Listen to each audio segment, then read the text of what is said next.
Chapter 8, Here Come the Storm. It was only a matter of time before Celestia and her supporting armies showed up to attack Ponyville. So instead of sitting around waiting for them, Chisaki decided to do a preemptive strike on Canterlot planned 3 days from now. Normally such a plan wouldn't even be considered because of the sheer difference in population between Canterlot and the new Ponyville, but with the changelings by his side, the gap in numbers has decreased significantly. "Are you ready?" Silver asked Chisaki. "Everyone's waiting on you." With a nod of his head he made his way onto a stage where he stood above everyone who was present while Crimson and Silver stood by his side. Ponies and changelings alike stood in front of him, totally up to just shy of 4,000, waiting for him to speak. Everyone in front of him had some sort of armor on, whether that be the professional armor forged by the changelings or the hastily crafted pieces made by the volunteer soldiers in Ponyville. "My friends, listen to what I am about to say," Overhaul said. "This war will not come without loss. Many of you will not be able to see my dream come true. But this infection has spread far enough. If we don't fight it now we will all die regardless of how strong we will become. This infection has many parts, the carnal lust that has allowed to be commonplace, the sheer amount of murder and cannibalism, it all disgusts me. I have had many people in my life who I have considered my enemies, yet I wouldn't wish on them what you have had to endure. But also heed this, the world I will create will be far better than this one. I acknowledge that it will be impossible for me to make our new world perfect, because there will always be good and evil in life, but in the new world you will find such peace, such love, such kindness, and such trust that you'll forget all of this.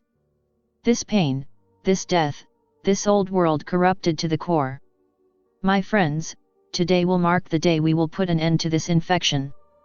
Now Equestria beware, because you will face an absolute overhaul." After finishing his speech, the crowd began to cheer and applaud. Chisaki smiled under his mask, because he knew that he now had everyone's full support. But the smile quickly faded when the sun reflected off of something on top of a building direct into his eyes. Once Chisaki knew what it was too late to do anything. The assassin already had a clear shot at him. Ka-chunk! The sound of a heavy crossbow being fired split the air, silencing the crowd. Faster than lightning, Crimson drew his sword and spit the metal crossbow bolt in two, stopping it mid-flight. "Capture him! I want him alive!" Chisaki demanded, wanting to interrogate his would-be assassin. Silver understood immediately as he summoned 4 dark purple ethereal wings which sprouted behind his cloak and flew after the assassin. Once the assassin knew that he'd been discovered, he tried to run but was tackled by Silver, who had by flying at top speed to catch him. Toppling off the building, Silver drove the front side of the assassin into the ground, breaking a few bones in the process. "Listen," Silver said, "I'm not gonna kill you, stop struggling." Just like he had said, the assassin stopped struggling, but another cracking sound happened. "Long live the princesses!" After saying that, the assassin stopped breathing entirely. Whatever information he may have had, he clearly didn't want Overhaul to have. It wasn't long after that Silver made his return trip to inform Chisaki of the situation. "A cyanide tooth," Chisaki said, "I am surprised that they even use such things." "I agree," Crimson replied, "my brother and I have lived for over 1,000 years and we've nearly forgotten such things existed." Following this incident, Chisaki changed his plans of attacking 3 days from now to attack 3 hours from now.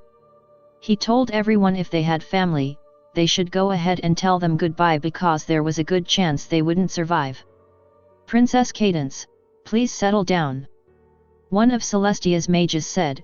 "Your magical prosthetics haven't fully connected with your body. If you push yourself, your prosthetics could kill you.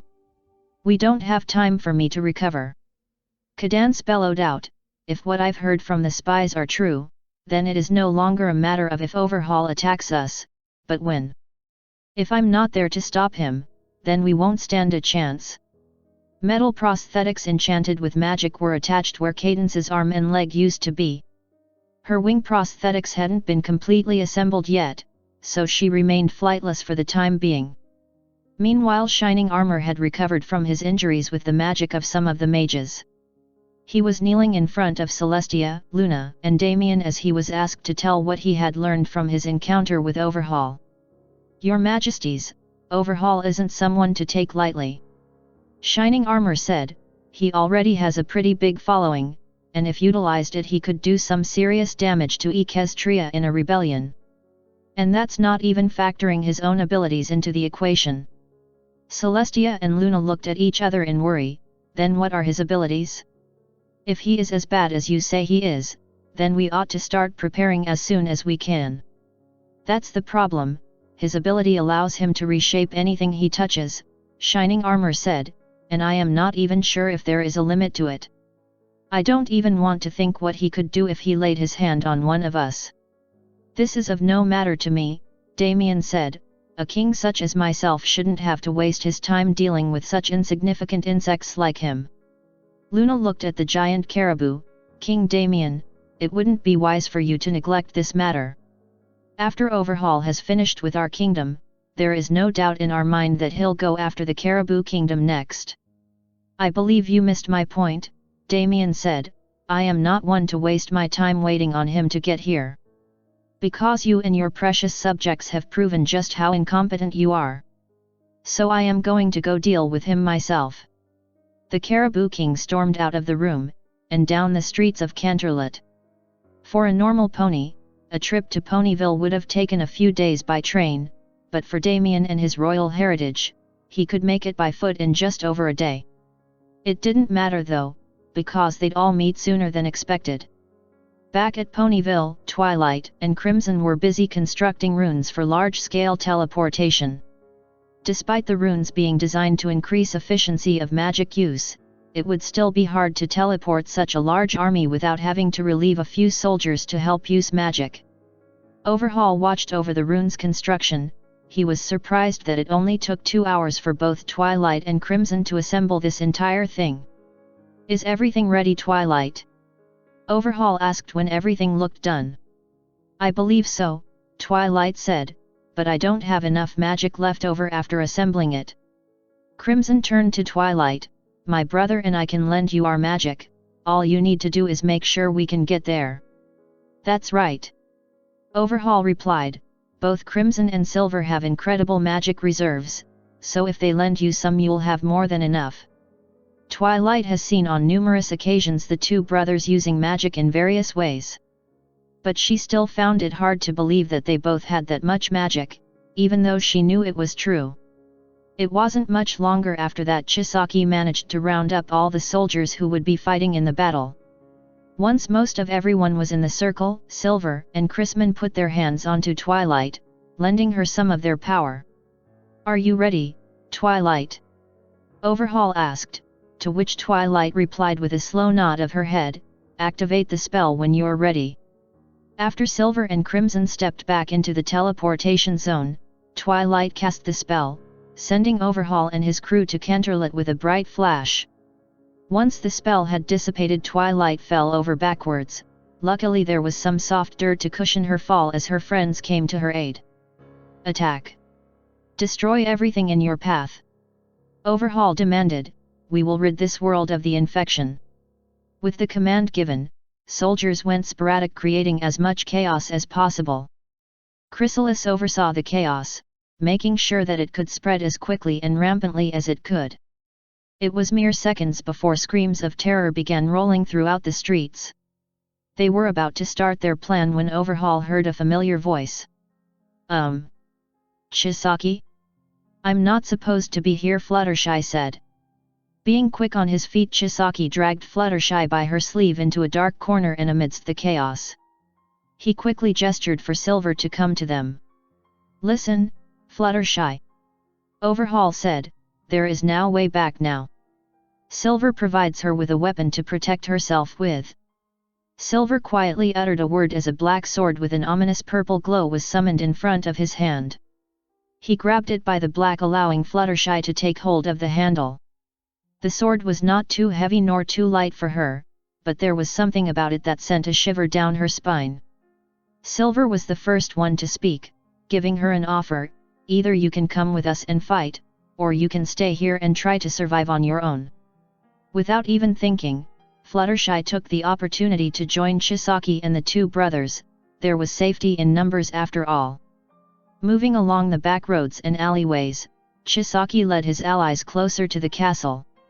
Many of Celestia's guards began charging down the streets, trying to make their way to the chaos to kill it. Once they had taken enough back roads to get away from the chaos, they came to a roadway that was empty of any form of soldiers, allowing for a quick dash to the castle. "So I assume you and the bird beak must be Overhaul," Damien said from behind them. "He must have heard us." Overhaul hissed angrily. "I was planning on heading to Ponyville to kill you. But now that you're here, I can save a lot of time if I just do it now." For being such a behemoth of a caribou that Damien was, he could run faster than Chisaki would have thought. Whenever Chisaki saw depictions of the Caribou King, he initially pinned Damien as a slow but invincible enemy, but his prediction was proven wrong when Damien got close enough to throw a punch capable of killing hundreds of soldiers in a single strike. Blocking Damien's attack with his own, Crimson managed to save his allies from the deadliest part of the attack. Damien threw barrages of punches at just below the speed out sound and Crimson managed to block every single one of them with his own. "Get out of here already!" Crimson yelled, which everyone promptly heeded as they headed for the castle. Once they were all a safe distance away, Crimson delivered a powerful kick to the stomach of the caribou, knocking the caribou several feet before he regained his footing. "For being such a pipsqueak-sized creature, you certainly are impressive," Damien commented, "and I mean that wholeheartedly. And it has been a while since someone has been able to match my reflexes like that." Crimson replied, keeping a monotone voice. "I am usually not one to offer my enemies a way to escape my death," Damien said, "but it would be a shame to waste all that talent you have. What is this offer of yours, Caribou King? Join the caribou?" "No." Crimson drew his sword and lunged at Damien with such a speed that anyone with an untrained eye would have only seen a blood-red blur. Damien felt the sword press into his stomach, but his royal hide couldn't be punctured so easily. "So you must be the one known as the Crimson Executioner," Damien commented, "no wonder you were so strong. But I would have thought you would have been a bit bigger for all the destruction you've caused." Crimson had nothing more to say to the Caribou King. Words couldn't describe the resentment he had for Equestria's royalty. Damien grabbed the top of Crimson's head and threw it into the ground, shattering the asphalt below him. Crimson retaliated by using his upper body strength to throw himself out of the ground and kick the Caribou King in the head, making them both airborne. Sprouting a pair of wings made from black miasma, Crimson grabbed Damien by the arm and threw him to the ground. Crimson dove mid-air, aiming his sword straight for Damien's stomach. The impact caused Damien to cough of blood, before he punched Crimson into some buildings across the road. Crimson knew that if he couldn't win, all he needed to do was to buy enough time for Chisaki and the others to kill Celestia and Luna. Swords clashed against iron flesh. Crimson held up his sword and created a massive bolt of black miasma falling from the sky, crushing Damien under its sheer force. Crimson kept increasing the power of his attack until it had become so big that it had engulfed the entire street. When Crimson released his attack, the only place that hadn't been reduced to a crater was the small piece of land he was standing on. Damien rose from the rubble, knocking the dust off his shoulders mockingly. "Is that it?" Instead of answering that rhetorical question, Crimson decided to direct the conversation in a different way. "Do you know the first Caribou King died?" "Of course," Damien said, "nobody knows what killed him, but he was decapitated in the frozen wasteland up north and all his men were mutilated. It is a story practically everyone knows." "That's where you're wrong," Crimson said, "I killed him, and I wanted to let the last heir to his bloodline to die knowing that I was the one to kill him. And just as I slain him, I will slaughter you." Holding his sword with both hands, he began to slowly rotate the blade from point at the floor to the sky. With his sword now pointing to the sky above, what could only be described as an intense gravitational wave began pulling Damien towards Crimson. Damien managed to drive his feet into the rubble in an attempt to keep himself grounded, but that wasn't enough. Crimson slashed with his sword, causing the gravitational pull to triple, sending Damien flying towards Crimson. Damien put his arms up in defense, but his efforts were futile. A blade of pure darkness slashed through his arms and neck, decapitating him like his predecessor all those years ago. "Harmonia, my mission is done," Crimson said. "All that is left to do is wait for them to finish theirs."